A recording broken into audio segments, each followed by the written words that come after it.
নমস্কার, রান্নাঘর রাঙা পরিবারের পক্ষ থেকে আপনাদেরকে সবাইকে জানাই শুভ দীপাবলির প্রীতি ও শুভেচ্ছা।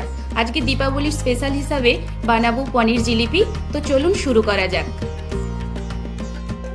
পনির জিলিপি বানানোর জন্য এই যে এখানে 7-8 টুকরোর মতো পনির নিয়েছি, আর তার সাথে হাফ কাপের থেকে একটু কম ময়দা নিয়েছি, তার থেকে একটু কম কর্নফ্লাওয়ার, আর হাফ চামচের মতো এলাচ গুঁড়ো আর কেশর ভেজানো জল, আর এর সাথে হাফ চামচের মতো জল দিয়ে আমি একটা মিক্সিতে পেস্ট করে নেব। এই যে দেখুন, এখানে মিক্সিতে আমি পেস্ট করে নিয়েছি।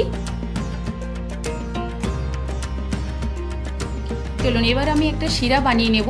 এই যে হাফ কাপ চিনি আর তার সাথে হাফ কাপ জল দিয়ে এবার আমি এর সাথে অ্যাড করে নিচ্ছি হাফ চামচ এলাচ গুঁড়ো আর 2 চামচের মতো ওই কেশর ভেজানো জল দিয়ে এটা আমি শিরাটা ফুটিয়ে নেব। এবার এই পাইপিং ব্যাগের মধ্যে পনিরের পেস্টটা আমি দিয়ে এইভাবে এবার বানিয়ে নেব। দেখুন, এরকম হাতের ওপরেও ডিজাইনটা করতে পারেন আর ডিরেক্ট তেলের ওপরেও করা যায়। আমি দু রকমেরই দেখালাম, যার যেটা সুবিধা সে সেরকমভাবে করবেন।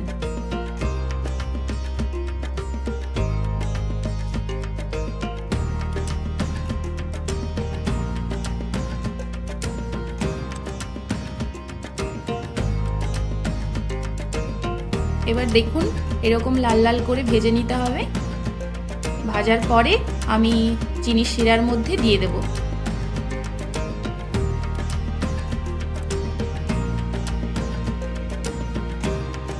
এই যে দেখুন, চিনির শিরার সাথে আমি দিয়ে দিলাম। এবার এটাকে আমি কিছুক্ষণ ঢাকা দিয়ে রাখবো। 10 থেকে প্রায় 15 মিনিটের মতো ঢাকা দিয়ে রাখবো। এই যে দেখুন, চিনির শিরা থেকে আমি তুলে একটু পেস্তা বাদাম দিয়ে দিয়েছি, আর দেখতে কতটা সুন্দর লাগছে দেখুন, খেতেও কিন্তু ততটাই সুস্বাদু।